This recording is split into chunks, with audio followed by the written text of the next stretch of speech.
Congress party के स्थापना दिवस पर इस बार नागपुर में 28 दिसंबर को बड़ी बैठक और सभा होने वाली है। इसके लिए कांग्रेस पार्टी द्वारा तैयारी शुरू कर दी गई है। वरिष्ठ कांग्रेस नेता विजय वडेट्टीवार ने इस सभा के बारे में जानकारी देते हुए कहा कि नागपुर में होने वाली सभा में लाखों लोग शामिल होंगे। स्थिति ऐसी रहेगी कि 50 एकड़ का मैदान भी कम पड़ जाएगा। स्थळ आज फायनल होईल। 2 स्थळ जवळपास निश्चित झालेले आहे।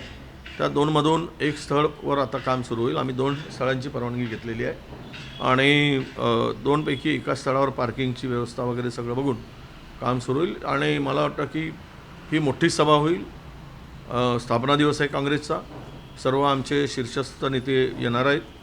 त्यांचा मुक्कामही कदाचित पहिल्या दिवशी असणार आहे आणि या नागपूरच्या भूमीमध्ये ना भूतो ना भविष्यती अशी ही सभा या स्थापना दिवसाच्या निमित्तानं करण्याचा निर्धार आम्ही सर्वांनी केलेला आहे आणि त्याच्या तयारीला लागलो आहोत। जिल्ह्यातून लाखोच्या संख्येनं लोक येणार आहेत आणि 50 एकरचा ग्राउंड सुद्धा कमी पडेल अशी एकूण आम्ही तयारी केलेली आहे।